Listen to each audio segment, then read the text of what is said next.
Picture this scenario, because I know one of y'all is living this nightmare right now.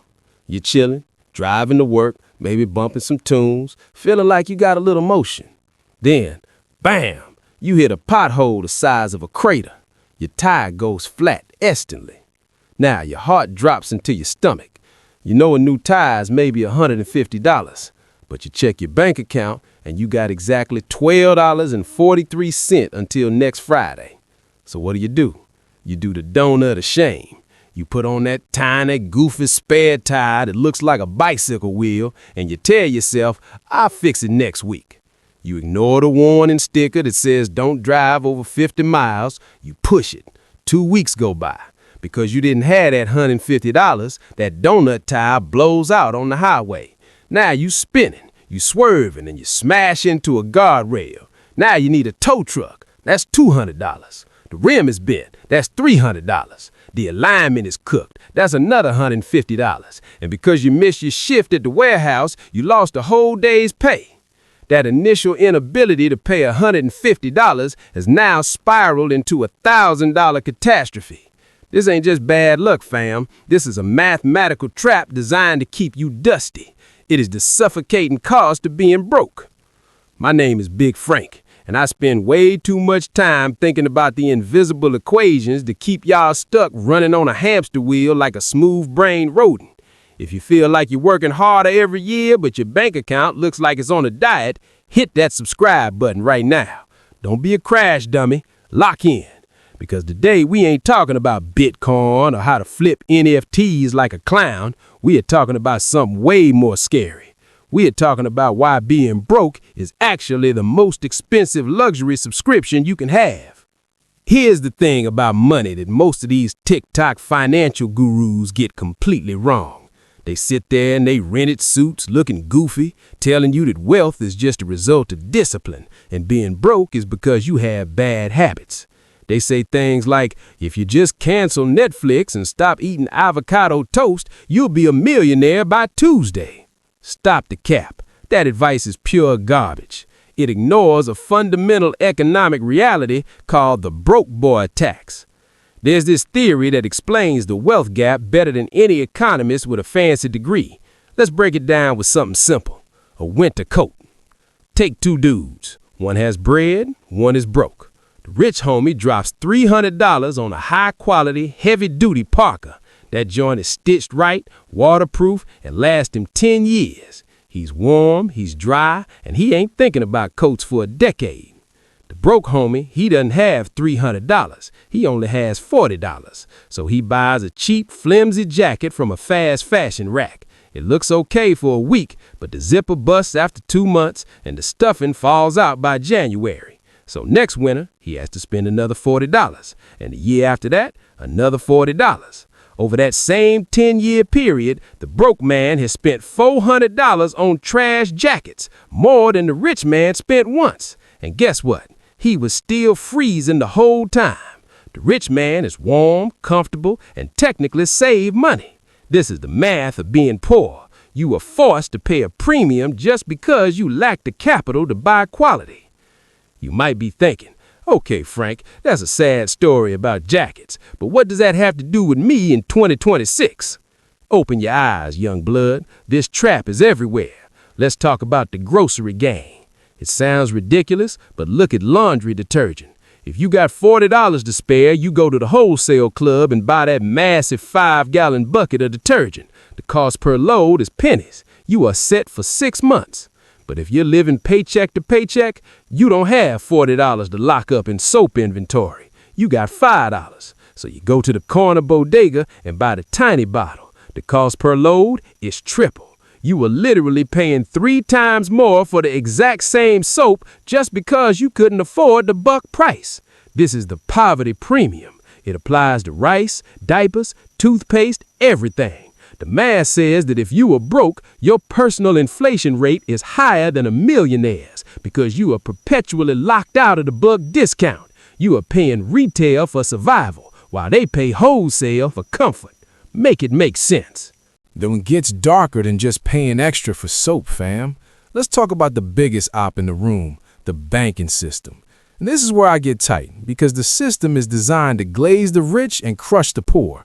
If you got $50,000 sitting in your checking account, the bank treats you like royalty. No monthly fees, free checks. They probably sending you a holiday card. They paying you interest just for breathing. But let's say you're down bad. You got $20 in your account. You forget you bought a Spotify subscription and it hits for $11. Then you buy a $10 sandwich. Boom, you are technically negative by $1.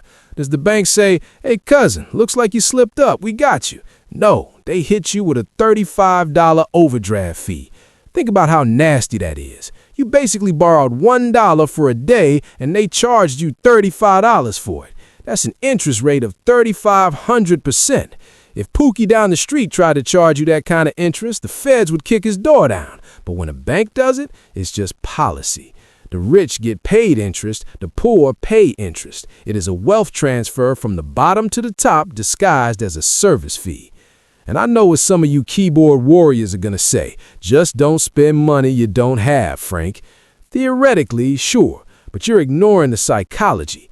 There is this thing called survival mode, or what the scientists call scarcity mindset.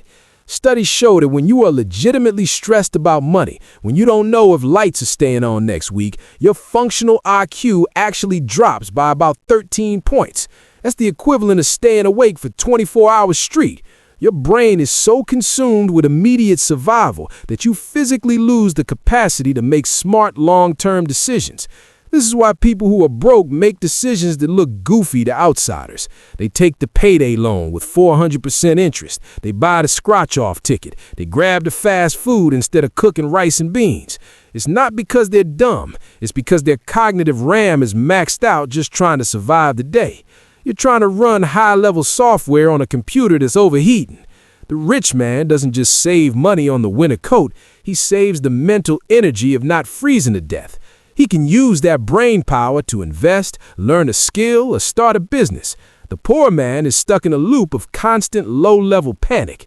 You can't plan for the future when you're fighting for your life in the present. Let's dig deeper into this buy nice or buy twice nightmare with something bigger than laundry detergent. Let's talk about cars. In most cities, unless you live in NYC or Chicago, you need a whip to get to the job to make the money. It's mandatory. Now, a wealthy homie with good credit, he buys a 3-year-old Toyota Camry or a Honda. Boring, reliable, maybe costs 20 bands. He pays cash or gets a loan at 5%. That car runs for 10 years with just oil changes. He's chilling. But look at the person with bad credit and zero savings. They walk into one of those shady buy here, pay there lots. You know the ones with the wacky inflatable tube man out front. The dealer smells the desperation on you. He sells you a high-mileage Nissan Altima that's already making a weird ticking noise. The car's worth maybe $4,000 on a good day, but he sells it to you for $8,000. And because your credit score is in the toilet, the interest rate is 29%.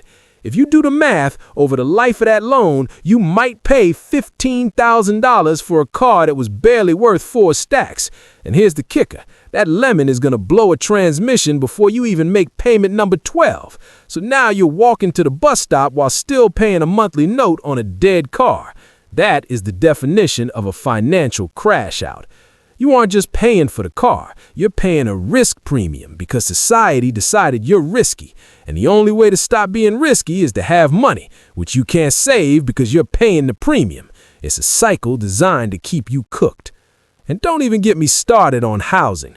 Renting versus owning is the ultimate broke boy tax. When you rent, fam, you are paying 100% interest. You get zero equity. You are literally paying your landlord's mortgage plus funding his vacation to Cabo.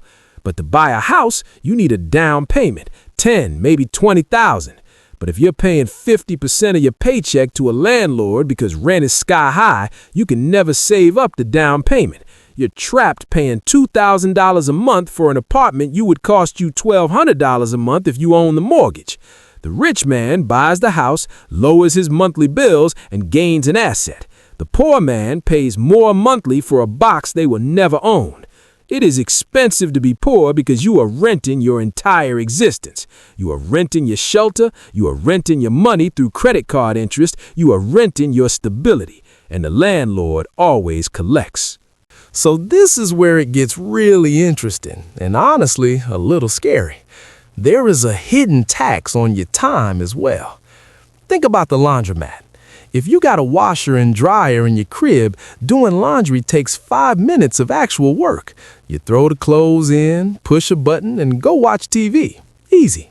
But if you gotta go to the laundromat, it costs you $5 in quarters, sure, but it also costs you 2 hours of your life. You gotta pack the bag, travel there, sit around watching your socks spin, and travel back. That is 2 hours you cannot spend working, resting, or being with your family. If you value your time at even minimum wage, that load of laundry just cost you $30. Or think about food deserts. If you live in the hood, you might not have a giant grocery store with fair prices nearby. You got a gas station or a convenience store with inflated prices. To get to the real store, you might need to take 2 buses and lose an hour of travel time. The friction of daily life is just higher when you don't have bread. Everything is harder.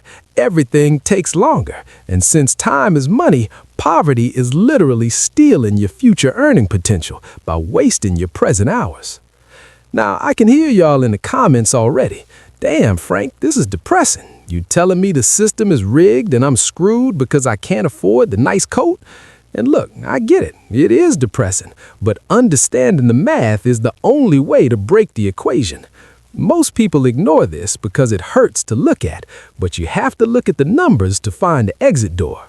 The problem is that standard financial advice tells you to invest in the S&P 500 to get an 8% return.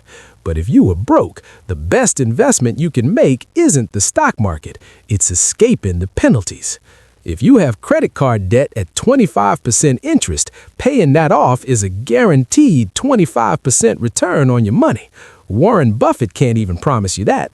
If you buy a reliable toaster for $50 so you don't have to replace the $10 trash one every year, that is a return on investment. The first step out of this trap isn't trying to get rich, it's trying to stop the bleeding. This brings us to the most critical concept, the buffer. The only way to stop the cycle of buying the cheap, trashy coat is to artificially create a period where you don't buy any coat at all, so you can save for the good one. This is why the emergency fund, that first $1,000, is not just boring advice. It is the weapon that destroys the poverty premium. When you have $1,000 in the bank, a flat tire is just an annoyance, not a financial crisis that forces you into a payday loan. That $1,000 allows you to increase your insurance deductible, which lowers your monthly bill. See what happened there? Having money saved actually lowered your monthly expenses. That first chunk of cash is the hardest money you will ever save, but it is also the most powerful. It switches the game from defense to offense. You have to switch your mindset, young blood. You got to stop looking at spending as buying things and start looking at it as permanently deleting problems. See, when you finally get a little extra cash in your hand, the temptation is to treat yourself. You want that steak dinner. You want those fresh kicks because you've been depriving yourself for so long. You just want to feel normal for 5 minutes. That is the psychological trap. But if you take that cash and buy the high-quality work boots or the reliable tires, or you go to the dentist to fix that cavity before it turns into a $2,000 root canal, you are effectively buying your freedom. You are paying off the poor tax, so you never have to pay it again. Here is what most people don't realize. The system is betting on you to fail. These companies bank on you paying late fees. They budget for your overdrafts. They depend on you buying the cheap disposable razors every week instead of the safety razor that lasts a lifetime. When you start making decisions based on the math, you become a terrible customer for them, but a great CEO for your own life. You have to get angry at the math. Use that frustration. Every time you see a convenience fee, let that anger drive you to build that buffer. You are fighting a war against entropy, and your ammunition is that savings account. So what is the move? It's not buy crypto, it's this. Audit your life for vampire costs. Look at where you are bleeding money simply because you don't have money. Are you paying PMI on a mortgage? Are you paying 29% interest on a credit card? Are you buying single rolls of paper towels like a chump? Identify the biggest leak. Then ruthlessly cut everything else, and I mean everything, until you have the cash to plug that specific hole. If you need $500 to fix your car so it stops burning oil, selling your old clothes or doing DoorDash for a weekend is not just earning extra cash. It is a strategic strike against a future expense. You are buying your way out of the trap one tire at a time. I'm gonna keep it a buck with you. This journey is unfair. I won't lie and say it's an even playing field. It takes 10 times as much effort to get from 0 to 10,000 as it does to go from 10K to 100K. The wind is in your face at the start. It's a grind. But once you understand that being broke is just a mathematical penalty, you can stop blaming yourself for being bad with money and start attacking the penalties themselves. You stop playing their game and start playing yours. You buy the boots that last. You buy the freedom to say no to the bad loan, and eventually you walk right out of the hole. If this video sparks something in you, if you realize you've been paying the poverty premium without even knowing it, do me a favor. Share this with a homie who needs to hear it. We don't talk about this stuff enough. We talk about the wins, but we never talk about the traps. And hit that subscribe button, because Big Frank is going to keep breaking down these invisible financial truths until we all got the high-quality boots. Thanks for watching. Stay dangerous. I'll see you in the next one.